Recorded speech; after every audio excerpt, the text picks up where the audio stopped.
morning, YouTube. Welcome to another episode of Life with Brian. Hope everyone's having a great day out there. I am on my way to the garage to drop off my McLaren 12C. And as I was driving the car yesterday, I kind of noticed that the AC was not blowing very cold. Basically, it has to be on full blast to kind of feel anything.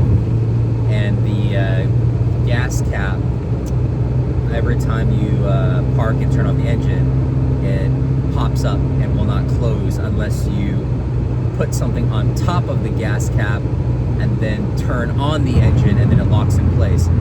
So I was at the gas station yesterday trying to, put myself in very weird positions, trying to hold the gas cap door down and trying to get in the car, put my foot on the brake and start up the car. Finally just YouTubed it and found out that I just put my phone and something else heavy on the cap to hold it in place while I jumped in the car, started the car, and then the gas cap would lock in place, or the fuel cap or whatever would lock in place. So, and this was after I had picked up my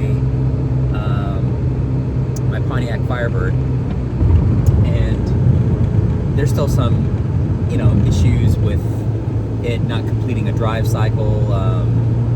O2 sensors had to be replaced, and then the bracket for the seatbelt holder broke off, and kind of got me thinking, like, owning more than one car, guys, is kind of not a good idea.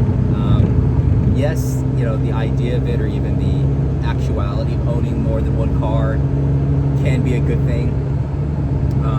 Mainly if your car breaks down, and I've had situations where several of my cars have had issues that had maybe not completely broken down, but blown a tire, or check engine light or something happened, and I had to take it in. So thankfully I had a backup car to drive. So that's definitely one of the biggest advantages of having a multiple car garage. But definitely the downside is the maintenance. It is absolutely true, guys, what they say, and I don't think it applies only to Ferraris or Lamborghinis or exotics. They always say you shouldn't just budget for buying the car; you need to budget for also maintaining the car as well. It's just, I honestly, guys, I can probably count on one finger how many months it's been where all of my cars have been basically maintenance or trouble free, where I haven't been in the shop for something. Right now I have, 1, 2, 3, 4, about to be 6. It's like 4 now, 6 very soon in the next couple of days in the shop, just for various things. Something, tires, small, some cosmetic stuff, but nothing major, thank God, knock on wood. Battery drain issue with my Aston, but always there's a handful of my cars in the shop. And when I'm getting the invoices for these things, it's kind of, why do I have so many cars? And again, I know, guys, first world problems. I sound like a whining crybaby right now, but it's definitely something that is true. It's not just one of those old sayings that people just say. It's you definitely have to budget for maintenance, budget for upkeep, budget for repair.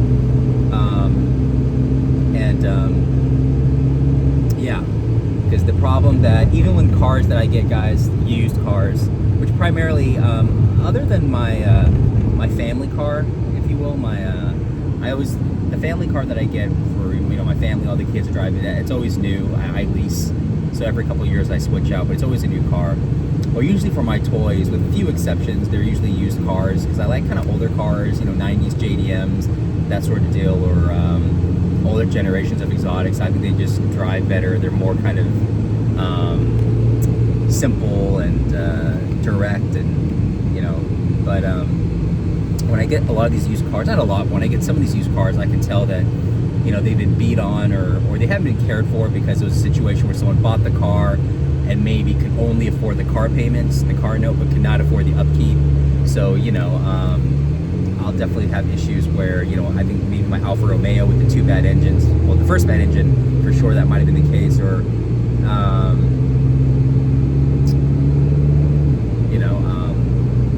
What was I saying? Yeah, it's just, you can tell when the issues pop up, when the lights start, when the warning lights come on, the check engine light comes on, and I plug in the OBD reader, or I get a ticket in, spark plugs or whatever. There are certain things that you can tell maintenance-wise it could have been avoided.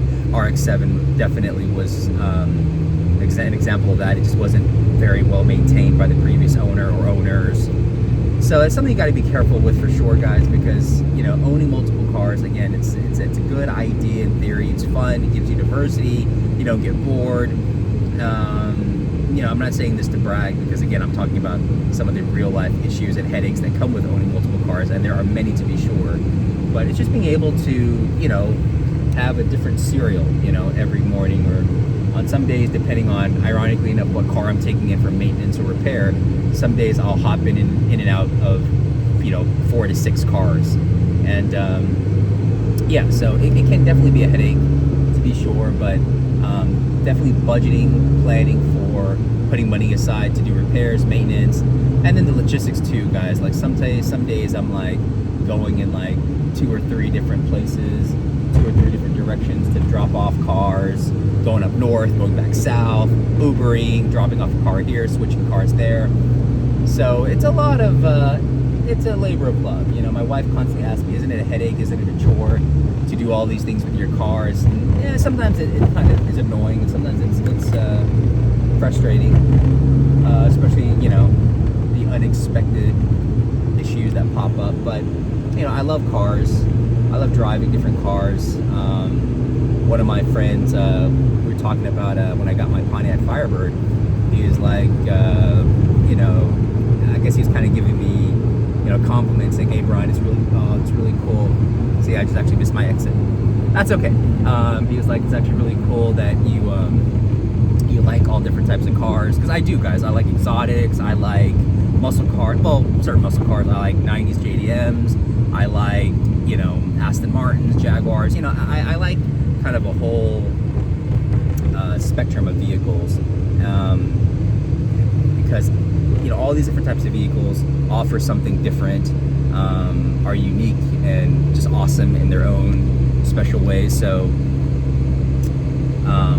yeah, so when you appreciate all these different types of cars, you're gonna have all different types of issues. But hey, it comes with the territory. So I'm heading to the garage right now to actually swap out with my Jaguar, which I'm not aware of any issues with the Jaguar, other than occasionally it does have a check engine light that pops on because of the gas cap isn't fully sealed or closed or locked in place. I'm not sure. I'll have that looked into at some point. But yeah, on my way to the garage right now, guys, and thought I'll just shoot a video and kind of vent a little bit about all the maintenance issues that have been going on with some of my cars. Hey guys, just to quickly continue and close out the video, I'm now inside my Jaguar, my 2019 F-Type SVR, and one of the main reasons I switched cars was because, as I was telling you guys earlier, then the AC in the McLaren is not blowing cold, so it's getting kind of hot there, and it's about 100 degrees in Houston right now.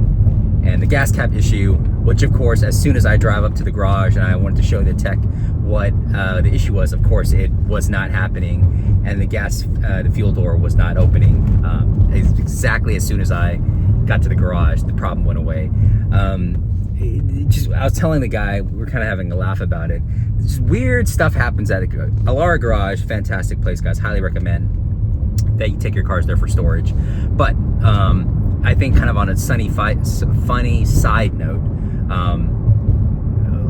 I think they probably think I'm crazy, because 90% of the time I'll tell them like, oh, like my car's making this noise, or this light came on, or the door won't open, and as soon as I get there, the problem does not exist anymore. I can't recreate it. Same thing that happened with the fuel cap door. I still have an issue, quite frankly, not with my Aston Martin, but with my Porsche. Before I got the alternator replaced, I was having a drainage issue where the battery would drain within 2 seconds of me shutting off the engine, and I was constantly having to jump the car every time I wanted to, get going again. And they had the car for like 4 weeks. They couldn't recreate it. They let it sit, no battery tender, nothing, and it would never drain and start up every single time on the first time. They actually got to the point they were sending me video clips of this happening, because I was like, you guys are just lying to me. There's no way, because as soon as I get the damn car, the battery drains. And sure enough, I pick up the car after 3 weeks. They're like, it's cool, there's no problem with the car, the battery does not drain when it's with us. And you know, I park the car at my office, step away for literally 2 seconds, come back, the battery's dead. So I don't know what's going on with that, but anywho, just multiple cars, guys, multiple headaches when you have maintenance issues, and especially maintenance issues that you're not really sure how to fix. But you know, that is for another day, another story. I'm actually taking my McLaren in on Monday for service, and hopefully that does not break me, but I'm sure it will. So yeah, let me know, for you guys who own multiple cars, have a, you know, big Doug DeMuro or Jay Leno garage, how you guys deal with it. What are your thoughts? Any tips, advice? Would appreciate it.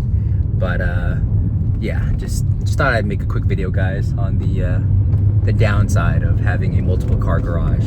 It's not always roses, that's for sure. So hope you guys liked the video. Give it a thumbs up, comment below, like, subscribe. Please support the channel, and I hope to catch you guys in the next video. Take care. Bye bye.